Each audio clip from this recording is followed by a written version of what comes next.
हम यहाँ के रहने वाले नहीं हैं, हमारा कुछ नहीं है। इसके मतलब खाली हम वोट डालने वाली मशीन है, खाली वोट ले लो आगे। अब सब खत्म हो गया, अब कुछ नहीं। आप ही ले जाएंगे, आप ही क्या करेंगे, बहुत दिखाएंगे, उसके बाद आपके ऊपर केस हो जाएगा, आप भी चुपचाप बैठ जाएंगे। सर बताइए हम कैसे जिएंगे, अब मजदूरी करने लायक उम्र नहीं रही हमारी। विकास के साथ विनाश हो रहा है, अब विनाश होगा। रोजी रोटी छीन ली गई, मुस्कुराहटें मिटा दी गईं, घरों को मलबे में तब्दील कर दिया गया। मगर आज की चर्चा इसी पर, राम का बुलावा विपक्ष ने ठुकराया, यानी प्रभु श्री राम ने बुलाया, विपक्ष ने ठुकराया। अगर राम और लक्ष्मण नहीं होते तो आज लक्षद्वीप भारत का नहीं बल्कि पाकिस्तान का हिस्सा होता। लेकिन यहाँ के लोग उल्लास उमंग में किस तरह से डूबे हुए हैं। और चरित्र की याद दिलाएगा यह मंदिर, जो सिर्फ भारत के लिए नहीं, पूरी मानवता के लिए श्रेष्ठतम मानवीय मूल्यों का प्रतीक होगा। इसलिए 21वीं सदी का महान भारत बगैर राम मंदिर के संभव नहीं था। राम मंदिर की चकाचौंध के नेपथ्य में अयोध्या की कुछ ऐसी कहानियां अनकही रह जाती जिन्हें कहने के लिए जबान नहीं मिलती। ये कहानी है मधुकरों की। ये एक ही छत के नीचे रहने वाले 5 परिवारों का एक दलित गुट हुआ करता था, जिनसे वो एक छत भी छीन ली गई। आपने देखा सपना मधुकर को, अपने घर की 4 दीवारी में खड़ी सपना टूटी छत के पार आसमां को तकती रही। जेसीबी मशीन के हाथ का पंजा दीवारों को नोचता रहा। वो सोचती रही, क्या वाकई मेरी छत छीनकर भगवान की छत बनाई जा रही थी। मधुकरों की जमीन को जब्त कर लिया गया, बड़े बड़े महंगे टेंट चस्पा कर दिए गए, छतों पे चौड़ी सड़कों की पट्टी बिछा दी गई, घरों में रहने वाले बेघर कर दिए गए।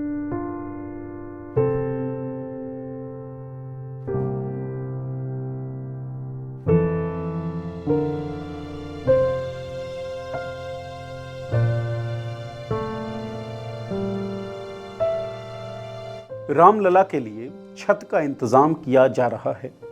मधुकर खुश हैं, मगर भीतर एक शोक उनको बेचैन किए हुए है। जो उनके जीवन भर की बचत थी वो छीन ली गई, उन्हें सताया गया।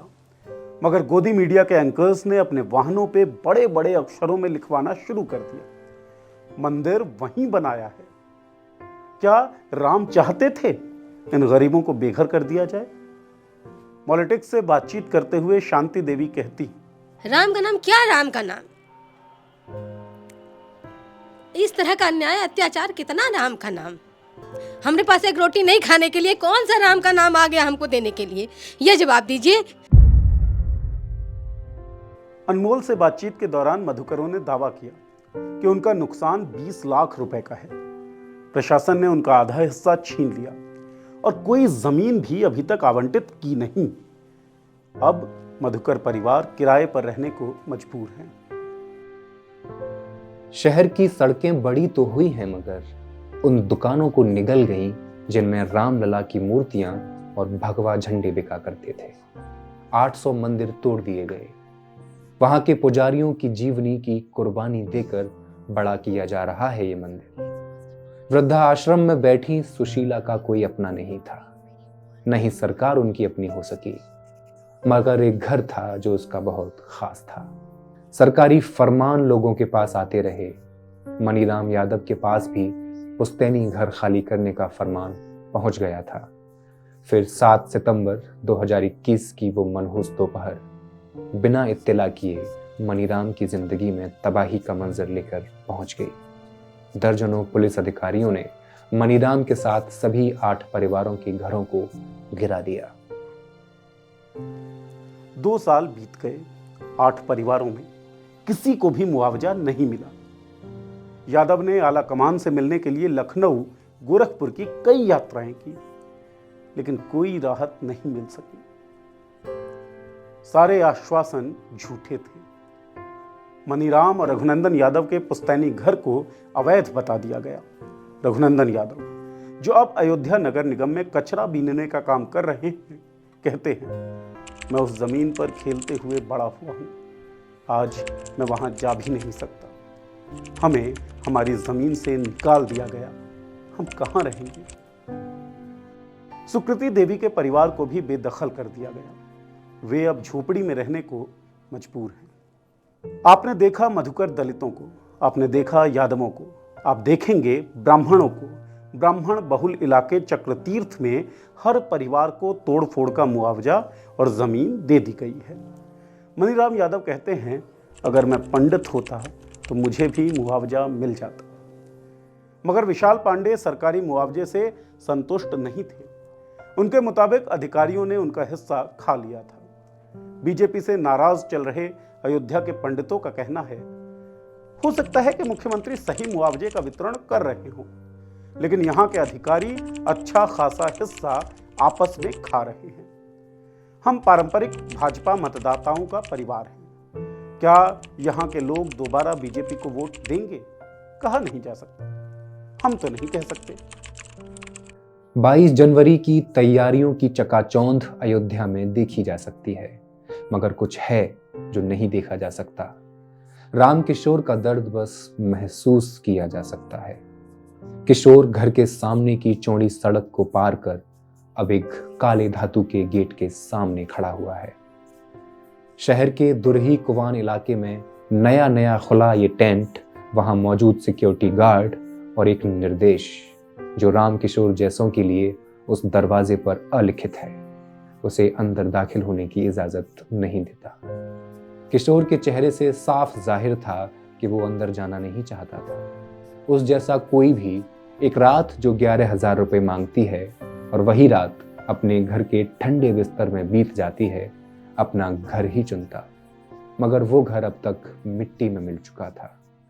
मगर किशोर अब भी वहीं खड़ा था, उन दर्जनों पेड़ों की एक झलक देख लेना चाहता था कि जिसे 36 सालों में उसने बच्चों की तरह बड़ा किया था। 65 साल का है किशोर। उदासी आती है तो चेहरा पहले बयां करता है, फिर जुबान से लफ्ज फूटते हैं। मैंने इन्हें 1988 में खुद लगाया था, जब मैं एक युवा व्यक्ति था।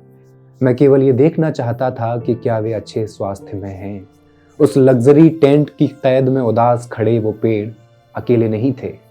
किशोर ने वहां फूलों के बागान भी लगाए। शहर के बड़े अमीर के घर हो, किसी मंदिर की आरती हो या कि प्रेम करता कोई जोड़ा, सबको फूलों के खेप पहुंचाता था किशोर। इस तरह उसके घर का चूल्हा जलता था जो बुझा दिया गया। किशोर के साथी पड़ोसियों मधुकरों ने भी ऐसा ही किया था। उनका घर भी फूल बेचकर चलता था। रामलला के मंदिर से महज 100 मीटर दूर था राम किशोर का उपवन, जो 30 से भी ज्यादा लोगों की रोजी रोटी हुआ करता था। फूलों से किशोर को 10,000 रुपए ही हर महीने मिल पाते थे, मगर उसके कुनबे के लिए वो सब कुछ थे। फिर एक दिन 23 अगस्त को सरकारी ऐलान हुआ। जिला प्रशासन पंचकोसी परिक्रमा को चौड़ा करना चाहता था। किशोर को अगले दिन तक फूल हटा लेने के लिए कहा गया और कहा गया कि वो अगर ऐसा नहीं करेगा तो वो खुद हटा देंगे।